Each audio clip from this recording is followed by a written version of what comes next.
Welcome and good morning. And this is the kind of fun we have with the Tuesday Club. But there's a serious part of us, and not too serious, one that's informative.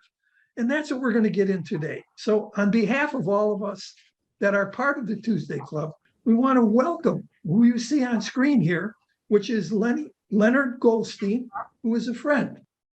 He's a friend who has spoken before at the North Shore Senior Center. And some of us know Lenny through Zoom discussion groups that he participates in, and one that he leads, and one that he participates with my discussion through the Northbrook Library. Lenny is, excuse me, folks, Lenny is a fiscal conservative, and his talk is entitled A Fiscal Conservative's View of Today's Economy. Now, you know that the whole issue of discussing left-right issues today can be very contentious. Lenny is one of those individuals that over the years I have found to be informative and not contentious. Even though you may disagree with some of the things that he's going to say, I've never heard Lenny disagree with others in a disagreeable way. So while Lenny is not on business talk shows as much as Diane Swank, he has impressive credentials. He's a former trader with the Chicago Board of Trade, the New York Stock Exchange, the Chicago Mercantile Exchange, and the Chicago Board Options Exchange. Lenny is presenting live on Zoom from California. His talk will give those who lean more to the left an opportunity to better understand how the economy is viewed by those who lean more to the right. We promise to leave time for your questions, so please join me in welcoming back to the North Shore Senior Center Tuesday Club, Leonard Goldstein. Go ahead, Lenny. The dais is yours. Thank you, Ron. Unmute yourself first. You for those kind words as well. Welcome everybody, and thank you for showing up today. And I last spoke to this Tuesday Club in 2008 about that recession. That was 15 years ago. I was 68 at the time, and quick math tells you that I'm 83 today. When I was thinking about what my New Year's wish was going to be, I decided that I want you to invite me back here in 15 years when I'll be 98, and I hope all of you can enjoy me in good health at the same time. So that is my wish for New Year's, and thank you. Let's first talk about some of the things that I'm going to say today, which very briefly is I am not endorsing any company or suggesting to you that certain trades you make. I will tell you the trades that I have made and I am going to make, but I am not necessarily suggesting that, and it's not recommended as far as I'm concerned. All right, first, some good news. Well, the good news is that the economy and the recession that we are presently facing is not at all like the recession of 2008. The 2008 recession was created by credit market collapses and Fed actions with regulatory failures and Wall Street investment banks trading the junk bonds and things of that sort. And that was literally a very, very serious recession. And what we are facing ahead of time is nothing that is similar to that.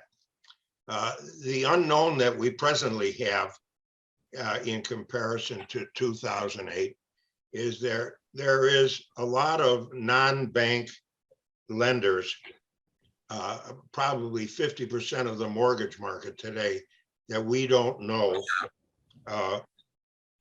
how well they're capitalized. More than likely, they will survive this, and they will be able to sell these loans to better accredited people in the future, but also more at a small loss as well. I'm going to talk to you today first about trading, so we understand little words that I may be using, and I'm doing the best I can to not make things too technical. First word I want to discuss briefly is a short seller. A lot of people don't understand what a short seller is. A short seller is a person who sells the market short and makes a profit when the market goes down. If the market goes up against a short seller, he loses money. Now, most of us have, as investors in anything, have been taught the old cliche, buy low and sell high. Traders like myself look at it a little opposite, because when you're buying, I'm selling short. Probably 60% of my trades that I entered in my career initially were on the short side. Mainly because when the market rallies, I sell it short. And when the market breaks, when you're selling, traders are buying. So that's a brief discussion and definition of short selling. The next thing I want to talk about is the uptick rule.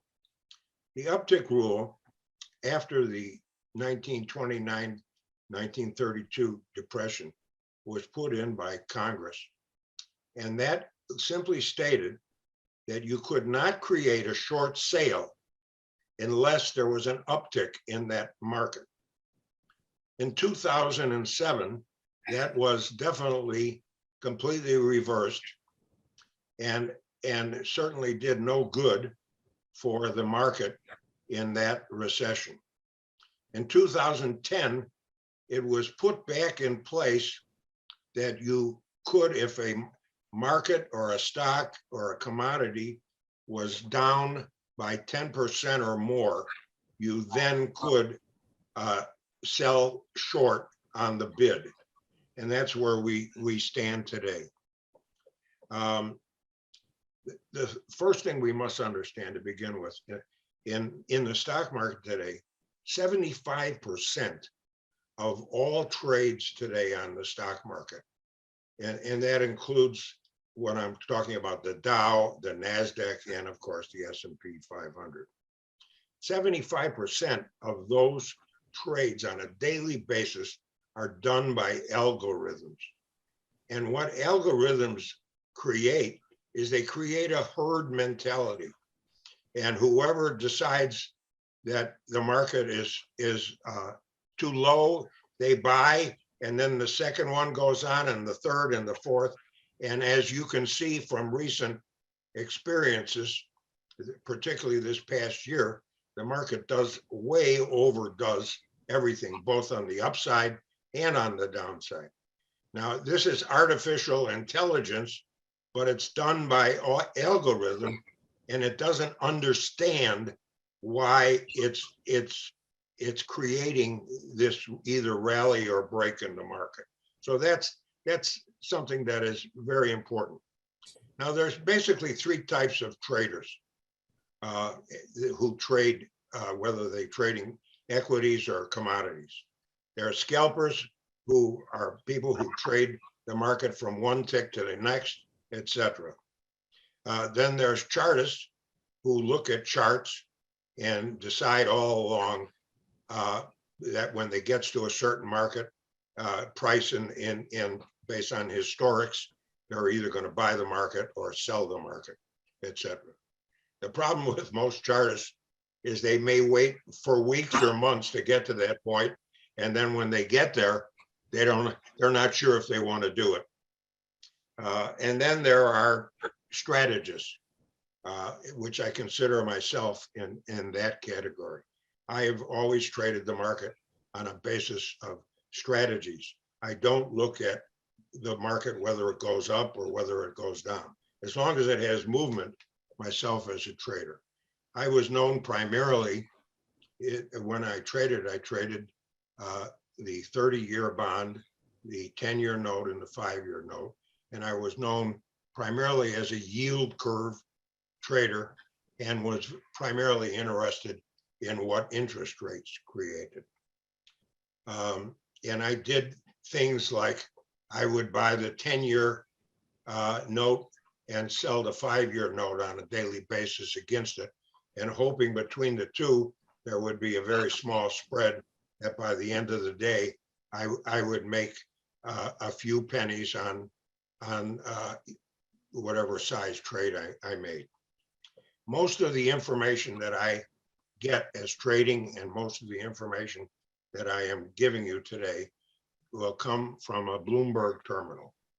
Bloomberg is that company that Michael Bloomberg, who was the former Democratic candidate for presidency, owns. It is without a doubt the finest data service in the world. Anybody who is in anything want to do with the economy or anything that wants to do with stocks or commodities gets this. It is totally 100% apolitical and based upon the amount of information that you want to get. It runs about $4,000 a month for its service. Okay.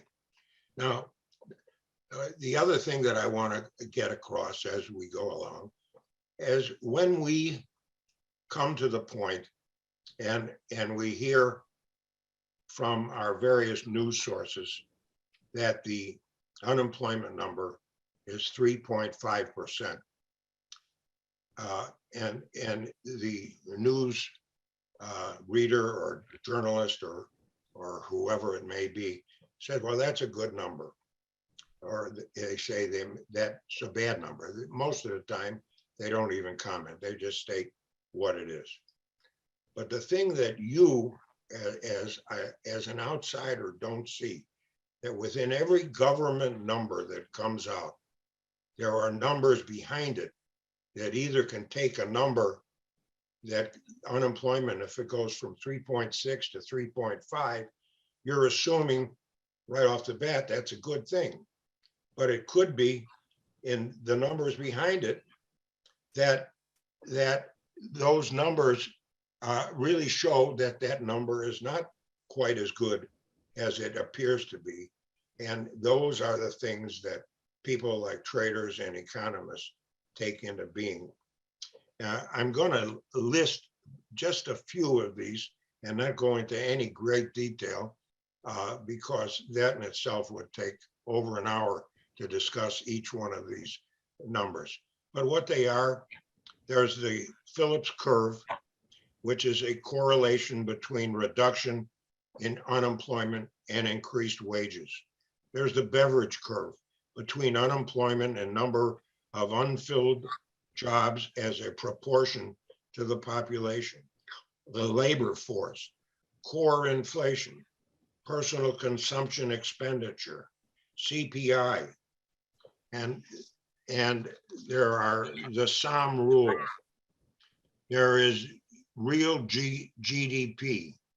There's consumer expenditures, residential fixed investment, business investment, equipment, intellectual property products, state and local governments, net exports, inventory investment, industrial production, housing starts, new home sales, existing home sales,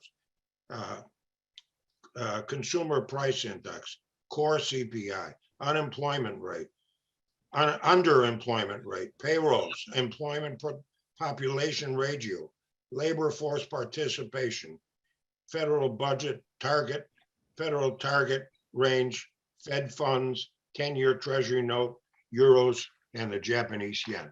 Now those are all those numbers that go into making up the truth behind these government numbers. So with that said, let's go a little bit further. The definition of economics is a branch of knowledge concerned with the production, consumption, and transfer of wealth.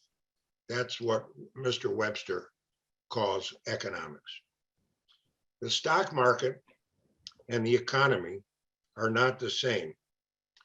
But as I have attempted to just explained to you the economy and the stock market based on the numbers that I look for and I just mentioned to you. They are one and the same.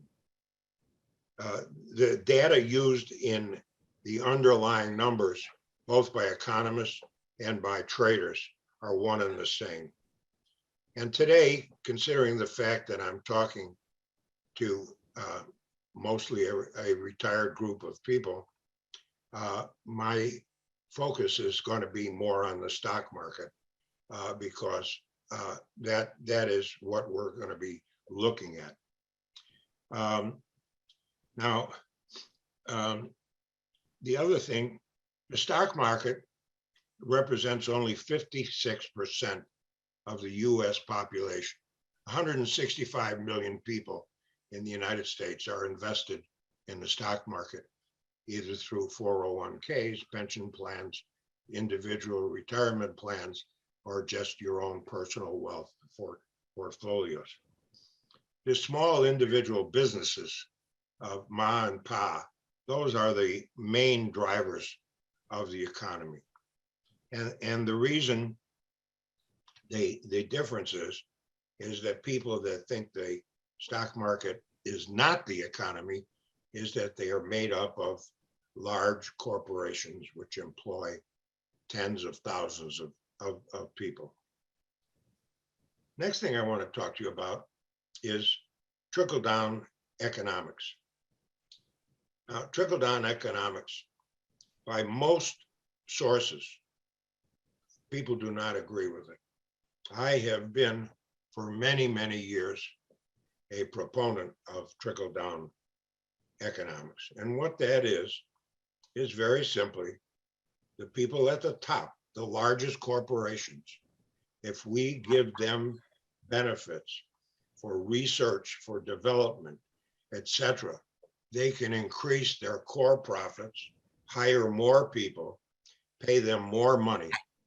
And these people now who are making more money will then go out to the restaurant maybe twice a month rather than once a month. They will maybe have their newspaper delivered and pay for that.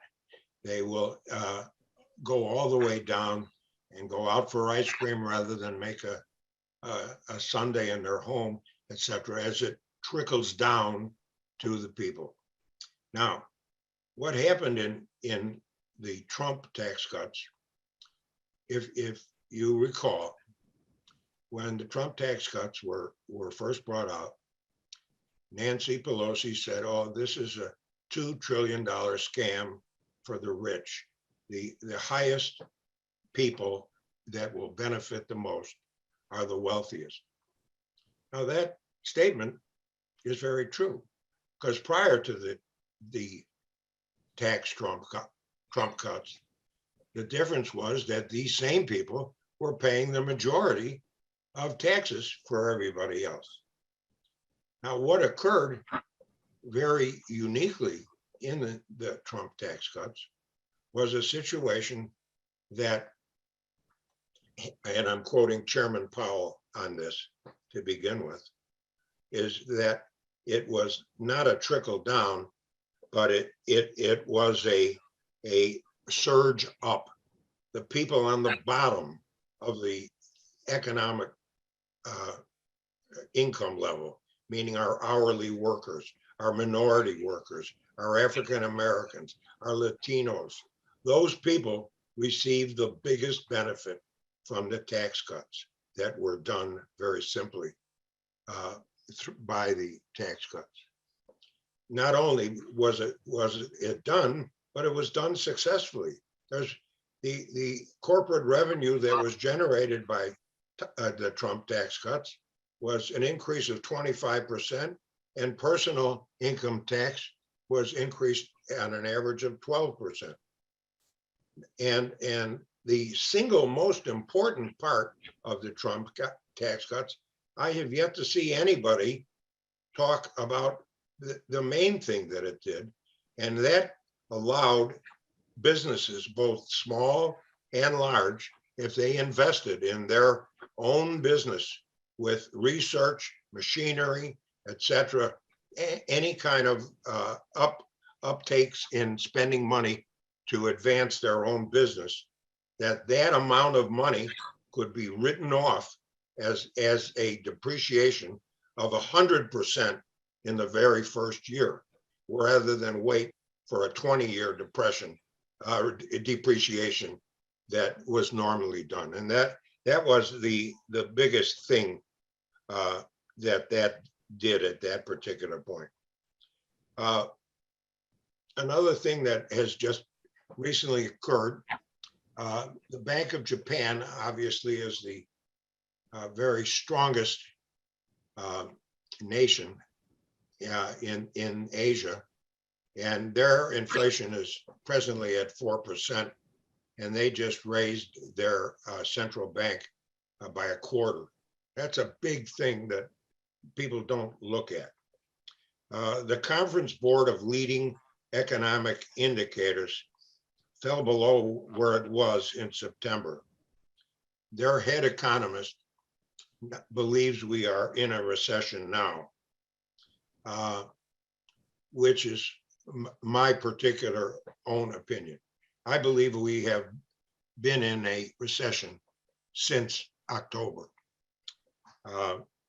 Chairman Powell lowered his GDP to -1% for 2023. And as I mentioned earlier, the herd mentality is still going on. If you remember recently, when Chairman Powell spoke, he spoke all along, and what he simply stated was that we are not going to raise by 0.75 anymore. Well, the algorithms just jumped in and assumed and took that as that we're not going to raise anymore. But they didn't listen to the following sentences. And those are the crazy things that take place with the algorithms, as I've called it. Now, what I've attempted to do today is I have tried to form a consensus to you of all of the major outlooks for 2023. I have looked at the forecast for companies like Goldman Sachs, JP Morgan, Fisher Investments, Raymond James, BlackRock International, Visa, MasterCard, and a few others. And from all of that, I am going to give you what the consensus is for the coming year in 23. And if I disagree with that, I will give you my opinion as well. And of course, if you don't agree with me, I welcome your thoughts, and I respect everybody's opinion on what your thoughts are, as well as my own. The majority of all these firms that I just mentioned, 60% of them believe that in 23 we will have a recession. Half of them believe it'll come in the first quarter of 23, and the other half believe that'll come in the second quarter. A very small amount believe that there will be no recession at all. And a very small amount, like myself, believe we are already in a recession. So, as I said, I looked at this since October. And as a trader, I have looked at the yield on the 10-year note. And once the 10-year note historically goes over 3% yield, we are in a recession. That's not a guarantee, but it's likely to happen. There is also a very unique situation that recently occurred too. We have an inverted yield curve between the 10-year note and the 2-year note. And that again, historically, shows that we are in recession. So federal funds are being drawn right now from exchange traded funds and mutual funds at a higher rate. Home values are expected to decrease by 10% in 23. In certain climates, such as where I'm at, talking to you from Rancho Mirage, California, or the warmer climates of Florida, those values are not seen that they will decline, because the home sales that will occur will normally come from retirees like ourselves, and most of those homes will be purchased for cash. So the increased mortgage rates will not have any effect. There is the question also, is the Fed dead? There's been a lot of conversation to the fact that is the Fed the right person, right party, right organization to stop inflation?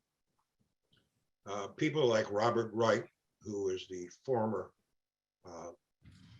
Clinton secretary, believes that we could alternate and go to price controls and stop inflation by just putting in price controls. Being a trader, I am very definitely a free market kind of guy, and strongly believe that the market will always find its level course and straighten itself out. So I disagree with that. One of the problems with the Fed, that when they raise rates, we, meaning our country, we're the biggest customer. Every time they raise rate, that goes to our debt. And I'm going to look at right now what our debt is, just to give you an idea. I have a wonderful little app on my phone called the USDebtClock.org. And right now, our national debt is 31,464,296,957,000,000, et cetera, and clocking.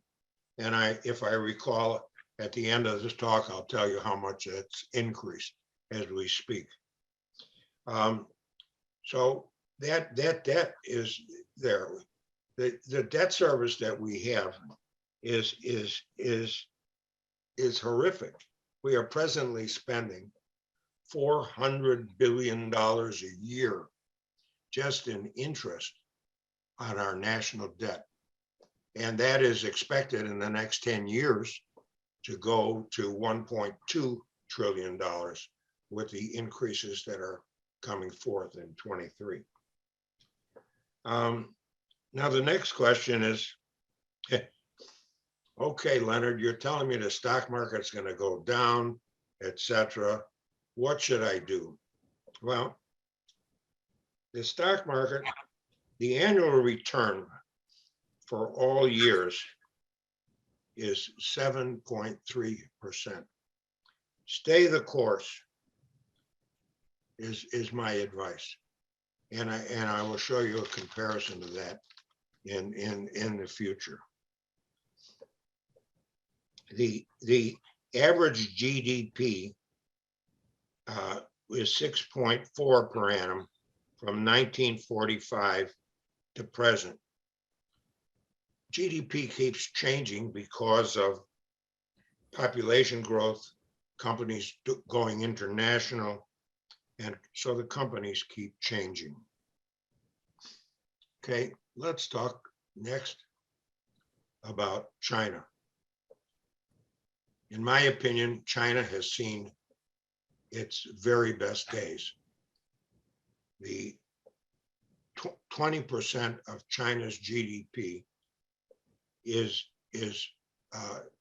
construction for condominiums. And we've all seen particularly on 60 Minutes, who did a expose in the last year, I believe, on thousands of these condos being built, developed, and nobody's buying them.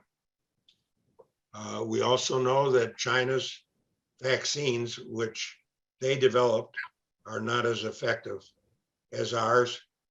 So they are in a mode of lockdown. We also know that up until 2015, China had the one-child rule.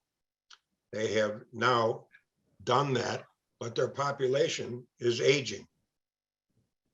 And the young people who are now allowed to have more than one child are really sticking to the one child because they want to enjoy the fruits of their labor and what capital can do to make their lives easier. Major firms are leaving China right now because of COVID, because of its mandate, because of its policies. Apple, if you can imagine, Apple employs over 1 million workers in China today. And Apple is already moving towards India. In my opinion, the next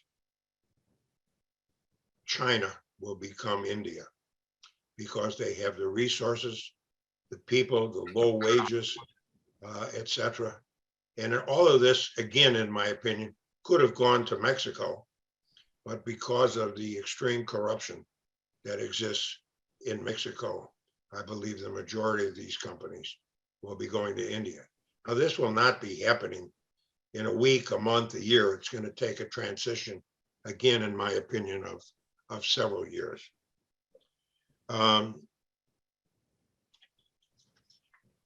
next situation is the stock market ended the year. The S&P was down 19.4%. That was the worst year since 2008. The Dow was down 8.8. The NASDAQ was down 33.1%. The Fed rate was between 4.25 and 4.5, and the 10-year yield will be 3.88. Was 3.88. I think as we go into 2023, you will see the 10-year yield becoming the norm, more at about 4%. Ukraine, another situation that could be a dark swan, could be, etc. Nobody is smart enough to predict at all what is available and what could happen in Ukraine. The biggest fear that all of us have is that Russia may use some type of tactical nuclear weapon, and it's impossible to do that. So the S&P 500, and you can write this down because I think it's very important. First of all, the S&P 500 is the stock market. I don't care. Strangely enough, all of the media on the 5:30, 6 o'clock news, they say the Dow was down this, the Dow was up that. The Dow and the NASDAQ, of course, are part of the stock market. But the indicator that is, without a doubt, the single most important index to the stock market is the S&P 500. So on a downside, look at the number of 3750. If it breaks 3750, in my opinion, it'll go to 3600. And if it breaks 3600, it'll go to 3300. Some gurus believe that it could go as low as 3000. I don't think that it could go that low. On the upside, a breakout is 4100.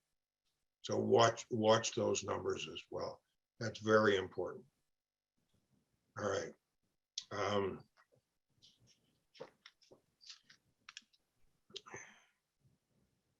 the investments, let's talk about investments.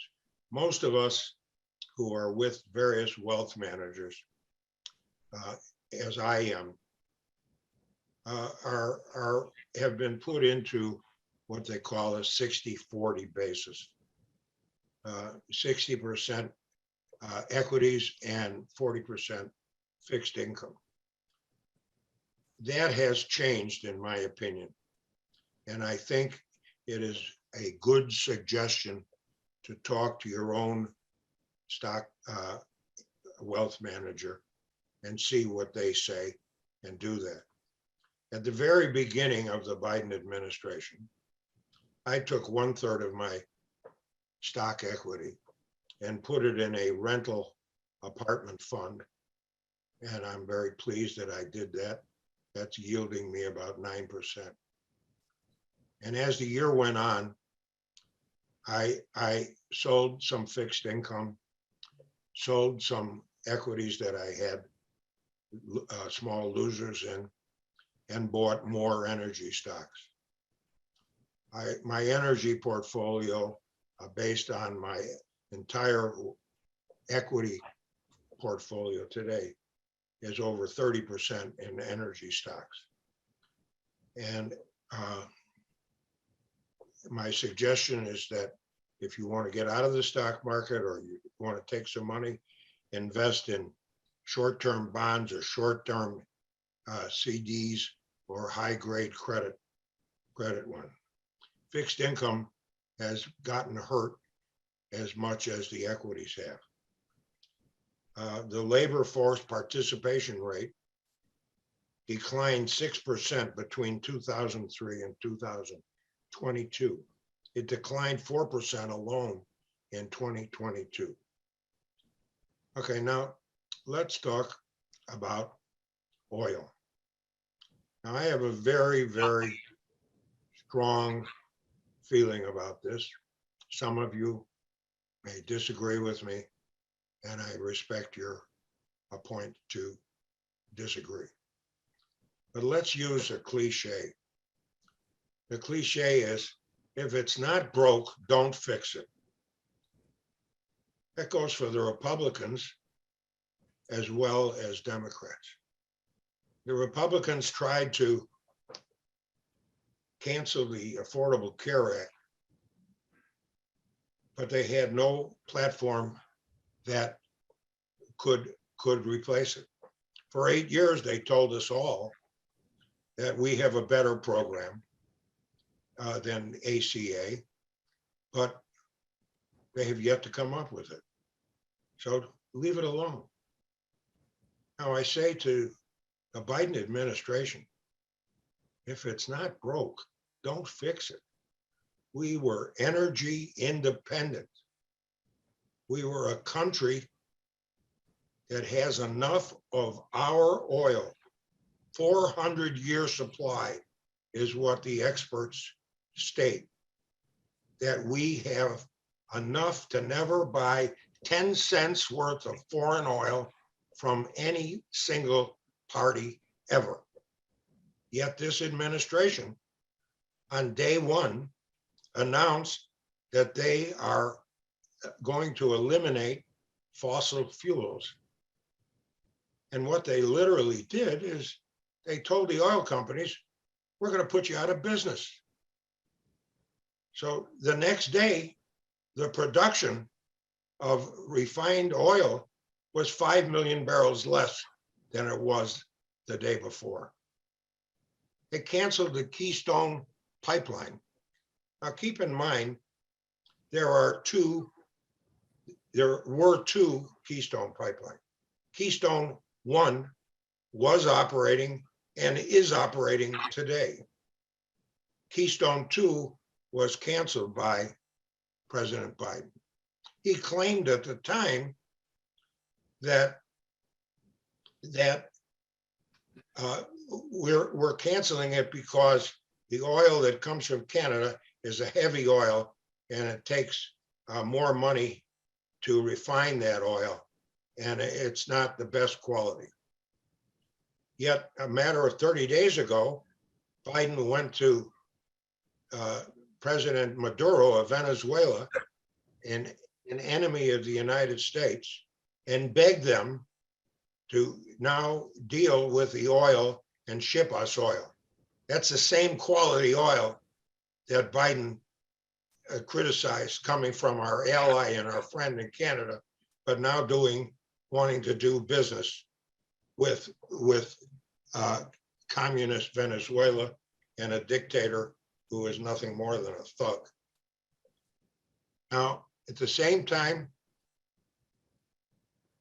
Saudi Arabia was insulted by Biden when he went there. They were very much a country that does have a lot of human rights. But understand one thing, our relationship with Saudi Arabia, very simply, is one of business.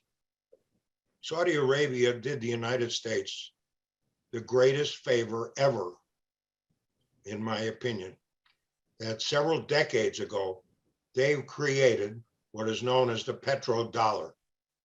And the petrodollar simply states that anybody in OPEC that buys oil has to pay for it by using the US dollar. That makes our dollar strong. That makes us create to live with the debt that we have. Very important. If you remember early on when Putin invaded Ukraine, one of the sanctions that we put against them was the ruble. And the ruble, the first day, declined in value by 50%. And yet again, Putin, being nobody's fool, said anybody that wants to buy Russian oil now has to pay for it by ruble. And yet again, today, the Russian ruble is at its highest value and currency of all time. So I could go on here, but I see that we're coming to 45 minutes. And I just want to bring out one thing here that we should talk about just a few more minutes, is that if we took the $10,000 in 2002 and put it into the S&P 500, at the end of 2022, that $10,000, if we're fully vested and left it in the entire time, would be worth $65,924. If we miss the 10 best days that occurred in that period, that 10,000 would be worth 30,200. If we miss the best 20 days, that 10,000 would be worth 18,000. So, and if you miss the best 30, it would be worth 11,966. Now, in closing, let's look at the January 1st tax hikes. Now, as of January 1st, there is a natural gas tax that has now increased, which is supposed to bring $6.5 billion worth of tax revenue to the Treasury. That's going to increase the average cost of gas, natural gas for a family by 17%. $12 billion crude oil tax. The government is increasing 16.4 cents a barrel on all crude oil. $1.2 billion coal tax. It doubles the current tax on coal from 50 cents a ton to $1.10 a ton. This is one of the most serious ones, and I find this quite negative. The $74 billion stock tax. 401k and pension plans sell shares. When you sell shares back to a company, there'll be a tax on that. for stock buybacks. There will be $225 billion in corporate income taxes.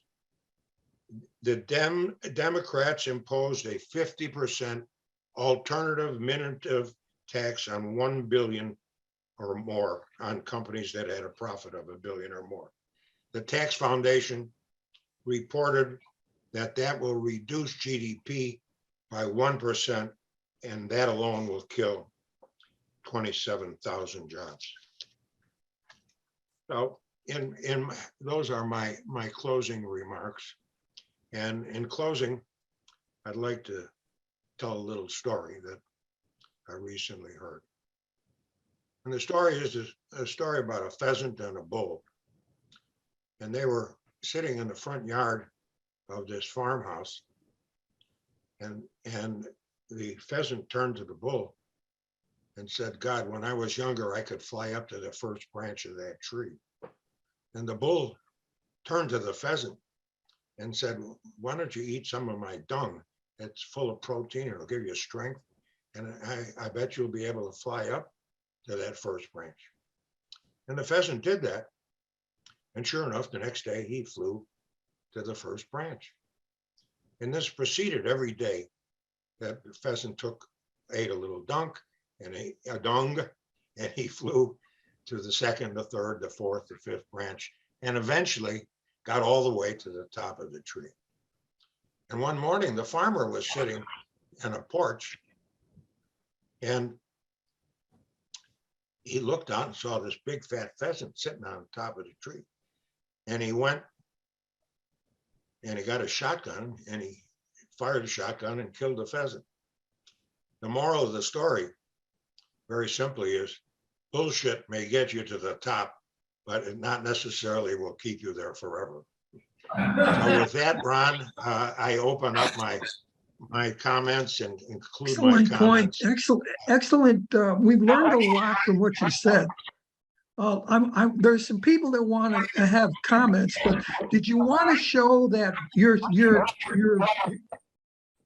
did you want me to show that screen I'm share? sorry. Yes, I forgot about that because I cut short my talk based on time. All Yeah, right. we have a little clip on cryptocurrency, and Ron, this will very lightly explain all the great details of cryptocurrency. So go ahead. Let me go to the questions on Zoom. I had one myself. Well, short-term interest rates have moved CDs to almost 5% for like 10 months or a year.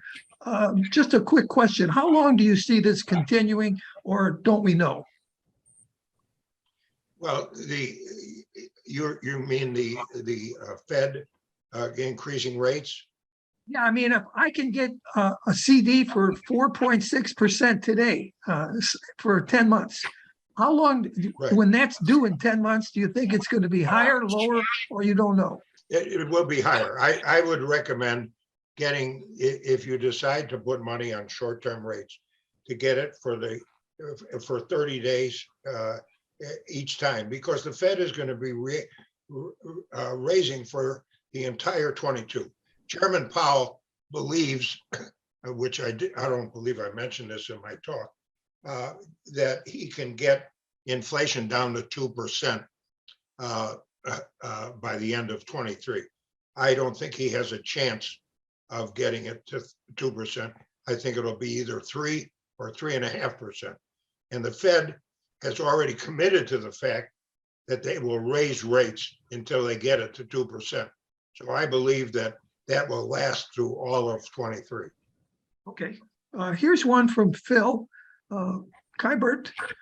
And he relates to the trickle-down economics that you are a proponent of.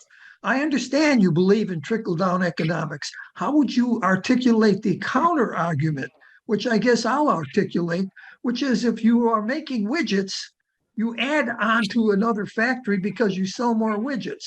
You don't add another factory just because you have a savings in taxes. So how would you respond to that? Well, good question. The difference is that if you are making widgets, by using trickle down and you're selling a lot of widgets, you may come up with a new product, product X. Just because you were making widgets, you now have the capacity to expand your factory, expand your business, and make a second product, which would increase the idea of using trickle down economics. The problem that trickle down economics has is that it has been presented as a situation that it's a benefit for the rich. And as I mentioned earlier, we have a tax code in the United States, which is an accelerated code. The more you make, the more you pay taxes. Yes, there's loopholes, and I know all about that, and you do as well. But the loopholes, they could be changed as well, etc. Will they? I don't know. So that's my answer on that. Alan is asking, what do you like as the equity versus fixed income for financially comfortable people in their 70s? Well, as I mentioned, the 60-40 idea, in my opinion, has changed dramatically. And it could include a situation very much like I mentioned, that you can take some of that money out and put it in short-term CDs, as we just talked about. You can increase your exposure to energy. Now, one of the trades I have put on at the first of the year, which I didn't mention, and it's one of my strategies, and I'm not recommending this to anybody because this is something that has to be watched 24/7.